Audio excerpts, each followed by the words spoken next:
Goedemiddag. Amsterdam heeft een zekere aantrekkingskracht voor teachers, leraren uit de hele wereld.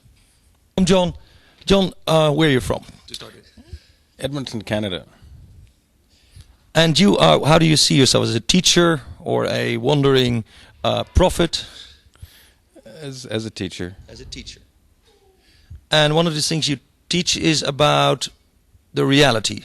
Mm-hmm. In fact, the illusion that we live in, and that you can help lift to see the ultimate reality, ultimate truth. That's right. We're used to trusting what we're thinking and what we're feeling to tell us what is true, and that at best only tells us what we're thinking and what we're feeling.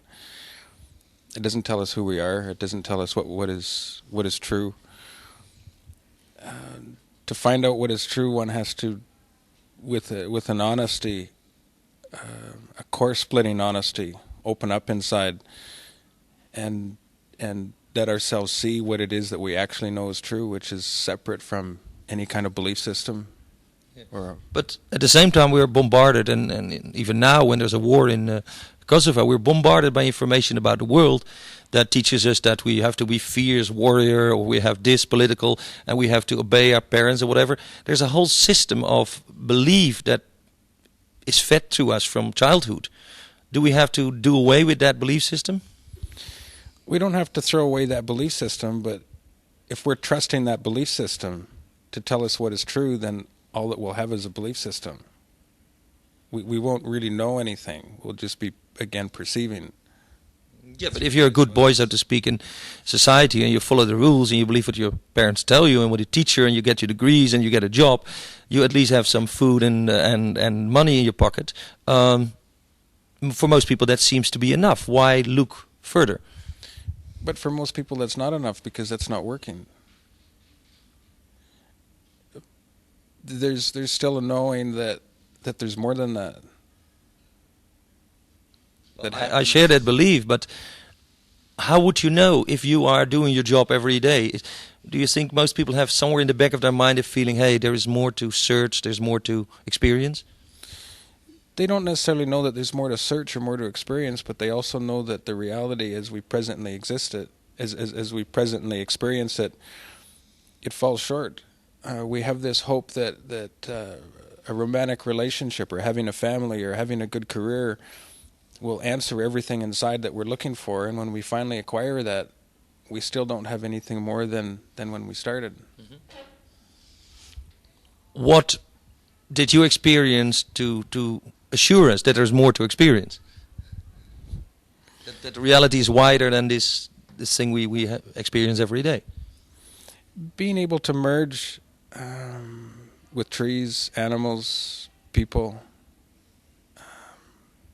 being able to merge with anything, go inside of the essence of what that is, and experience it as it really is versus what it seems like or what it looks like. Mm-hmm.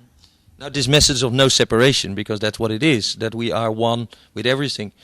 In the Middle Ages, people that proclaimed that, the Cathars and others, were put on the stake and burned because of that belief system. Now we're more free, but it's still seen as a rather exotic thing. You know, people travel to India to find out about themselves and come back self-realized. Mm-hmm. You just happen to come from India. That's right. Okay, but you're not from any Indian or Vedic school. No. Still, your message is realization, or even self-realization, is achievable. That's right. How do we proceed? Not using any methods of meditation or anything that the mind can work with.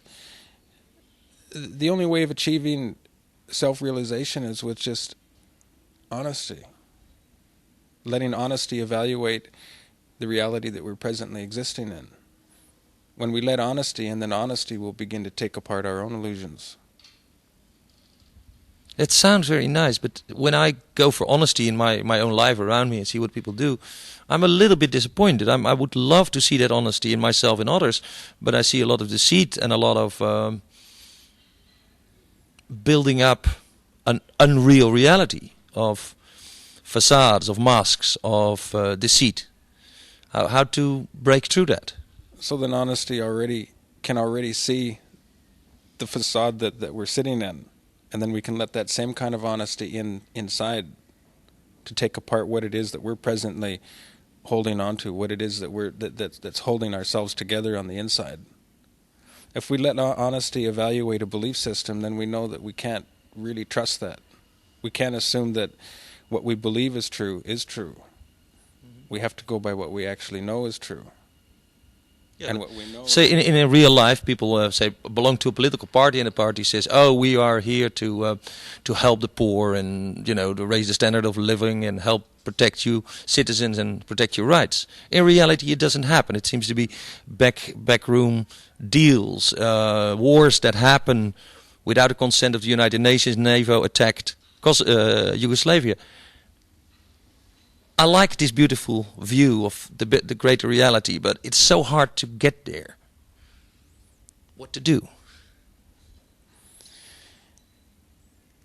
To get there is to just simply let that core-splitting honesty take everything apart inside. Not so much take everything apart on the outside, but take apart what is it that's holding you together, that's defining who you are. What have you been using so far?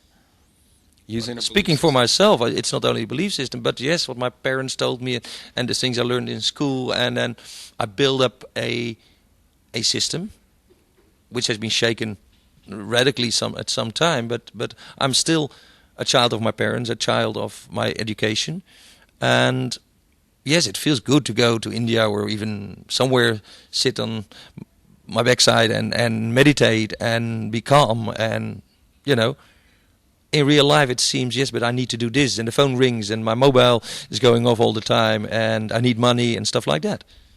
And while we're still present in life, participating in all the relationships that we've developed so far, in the midst of that, we can let things come apart and not depend on things as being what we've always thought they were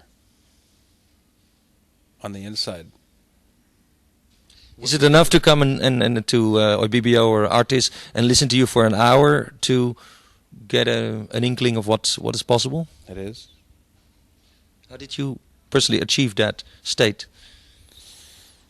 That happened about 18 years ago through a profound surrender, letting go of everything that I was looking for, letting go of trying to get out of the pain of not being able to see. Most people have an experience like that when they go to a satsang with some holy guy, or when they sit in some workshop, holy places. Where did you experience this? This just happened alone. Somewhere in nature. I don't say where the spot is. We don't travel there, but it did happen. In the midst of life, but alone. In retrospect, was it coming, that revelation, that moment of understanding? Was it? Did you see it coming? Were there indications in your life to say, yes, I'm searching, I'm waiting for this? There were indications in my life. For 1 year, 2 years prior to 18 years ago, I experienced that reality, but I didn't know how it happened to me. I was inside of it for a year, and then it left. Once it left, then I knew that I couldn't live until I could return to that reality and find out its source. If you describe it in religious terms or spiritual terms, you had a feeling you were one with God, or you were God, or how would you explain that? It's just suddenly expanding on the inside and on the outside, experiencing an intimacy of being with everything around me. And as large as that was, it was just as much on the inside what I was knowing on the outside. You use the word knowing. The Gnostics say knowing of the mind is not important. It's the knowing of the heart here. Is that true in your? That's true. With It's the a mind, different kind of wisdom. That's right. With the mind we only perceive. With the mind we can think. But it's only with your heart that you can know. And it's only with honesty of heart that you can determine what it is that you actually know. And if we let ourselves realize what it is that we know, then the first thing that we see is that we know almost nothing. Everything that we think is something that we perceive, but it's not something that we know. Wisdom is not knowing, but feeling the truth. That too. People that come to satsang, to teachings like yours, oftentimes have in their life, as you described, had a period where they felt we have to go and search. Do you actually feel that you help people to achieving the state of being one, of unitive experience? Quite regularly.